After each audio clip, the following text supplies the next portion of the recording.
আসসালামু আলাইকুম, কেমন আছেন সবাই? আশা করি ভালোই আছেন। এক ভাই প্রশ্ন করছে মঙ্গোলিয়া কত কেজি মাল নিয়ে যাওয়া যায়। ভাই আমি বলবো আপনার টিকিটটা চেক করুন। আপনার টিকিটের মধ্যে লেখা আছে আপনি কত কেজি মাল নিয়ে আসতে পারবেন। সাধারণত 24 কেজি, আর হাত বেঁকে আপনার 5-6 কেজি আনতে পারবেন। এই মিলিয়ে বলা যায় যে 30 কেজি মাল নিয়ে আসা যায়। কিছু কিছু ক্ষেত্রে টিকিটের মধ্যে এর থেকেও বেশি আনা যায়।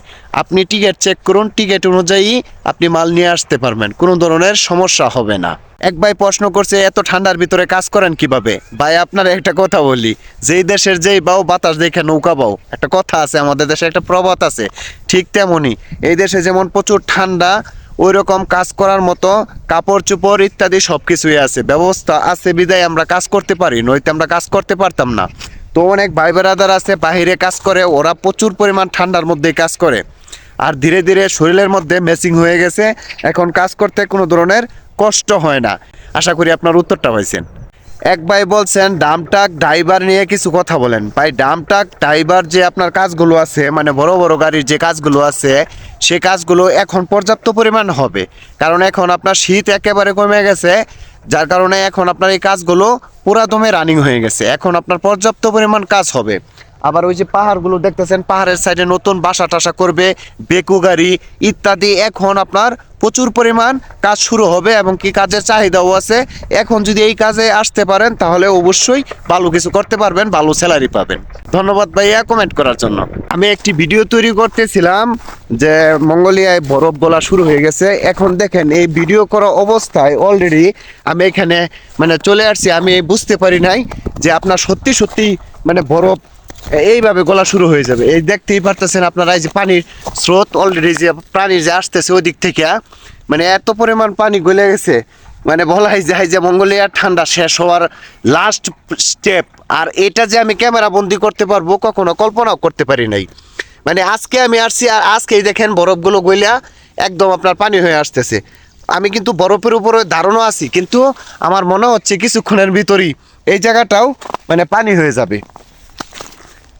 আমি একটু টানে চলে আসলাম, মানে হঠাৎ করে মনে হচ্ছে যেন কেউ কল থেকে পানি ছেড়ে দিছে, এইরকম মনে হচ্ছে। অথচ আমি ভিডিও করতেছিলাম, ভিডিও করা অবস্থায় মানে আপনার এই পানিগুলো উপর থেকে একদম আসা শুরু হয়েছে, মানে গলে গেছে আর কি বরফ। আমার মনে হয় যে ওই সাইডটা হচ্ছে উঁচা, ওই উঁচা সাইডটা আপনার যখন বরফগুলো গলে গেছে, তো সেখান থেকে পানি আসা শুরু হয়ে গেছে। অলরেডি দেখেন মানে কিছুক্ষণ আগেও সর্বোচ্চ 5 মিনিট সময় হয় নাই, মানে আমি ওইখানে যাই ভিডিও করছি, এখানে যাই ভিডিও করছি, তো ভিডিও করা অবস্থায় দেখেন এখন প্রচুর পরিমাণ পানি আসতেছে। আমার মনে হয় যে সর্বোচ্চ 1 ঘন্টার ভিতরে এটা পুরাটাই আপনার পানি মানে কাভার করে নেবে এবং কি বরফগুলো গলে যাবে। কি একটা দৃশ্য নিজে চোখে দেখলাম, মানে আসলে ভাগ্যটাই অন্যরকম। আজকে আমি আসছি, আজকে আমার ছুটির দিন, ছুটির দিন আসার মধ্যেই মানে এই ঘটনাটা ঘটলো। মানে কিছুক্ষণ আগেও এখানে আমি ছবি তুললাম, ভিডিও করলাম, আর এখন দেখেন এইখানে পানি মানে কি একটা অবস্থা হয়ে গেছে, পানি পুরাটা কাভার করে লাইতেছে। যদি আল্লাহ পাক কাউরে কিছু দেখাইতে চায় নিজের চোখে, তাহলে আর কি বলবো বুঝছেন, এর চেয়ে বাস্তব উদাহরণ আর নাই। অথচ 5 মিনিট আগে এই জায়গায় আমি ভিডিও করছি, দেখেন এখনো বরফগুলো গলে নাই, অথচ এই সাইড দিয়ে প্রাণীর স্রোত অলরেডি শুরু হয়ে গেছে। মানে আমি যদি টানে না উঠতাম তাহলে হয়তো বা আমার ওই পার দিয়ে ঘুরে আসতে হইতো, মানে এইরকম একটা অবস্থা হয়ে গেছে। অথচ 5 মিনিটের মধ্যেই আপনার এখন পানি দেখেন একদম তলে যাইতেছে, মানে বরফগুলো। আমার মনে হয় কিছুক্ষণের মধ্যেই এটা পুরাটাই পানি হয়ে যাবে। সর্বপ্রথম বরফ গলার দৃশ্য আমার নিজ চোখে দেখলাম, যে একটা স্রোত আইসা সাথে সাথে বরফটা গলায় দিল। মনে হচ্ছে আর 10-15 দিনের ভিতরে আমরা এখানে ফিশিং করতে পারবো, মাছ ধরতে পারবো, এরকম একটা পরিবেশ সৃষ্টি হয়ে যাবে। এমন একটা দৃশ্য আমি ক্যামেরা বন্দি করতে পারবো কখনো কল্পনা করি নাই। এই যে দেখতে পাচ্ছেন আপনারা, কিছুক্ষণ আগে আপনাদের সামনে এই জায়গায় আমি ভিডিও করছি, এই বরফের উপরে নাচানাচি করছি, এখন দেখেন বরফের উপরে দাঁড়িয়ে আছি, কিন্তু মনে হচ্ছে যে এটাই লাস্ট সময়। ওই দূরে দেখা যাচ্ছে মানে এই প্রচুর হারে পানি আসতেছে, মনে হচ্ছে যে এটাই লাস্ট সময়, আর এখানে ভিডিও করা হবে না, হয়তো বা দূর থেকে আপনাদেরকে ভিডিও করে দেখা দিতে পারবো, কিন্তু এই বরফ আর মনে হয় দেখাইতে পারবো না। মঙ্গোলিয়ার বরফ মনে হয় ইতিমধ্যেই শেষ পর্যায়ে।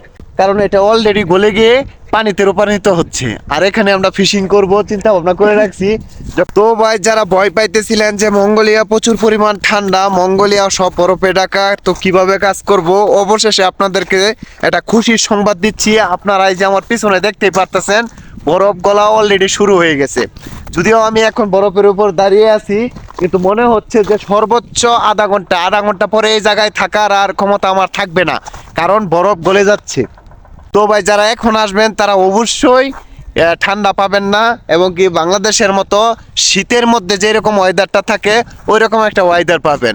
তো সবাইকে অভিনন্দন, ভালো থাকবেন। আপনাদেরকে যেন বিস্তারিত ভিডিও দিতে পারি ইত্যাদি আমি সবসময় তুলে ধরার চেষ্টা করি। তো সবাই ভালো থাকবেন, আল্লাহ হাফেজ।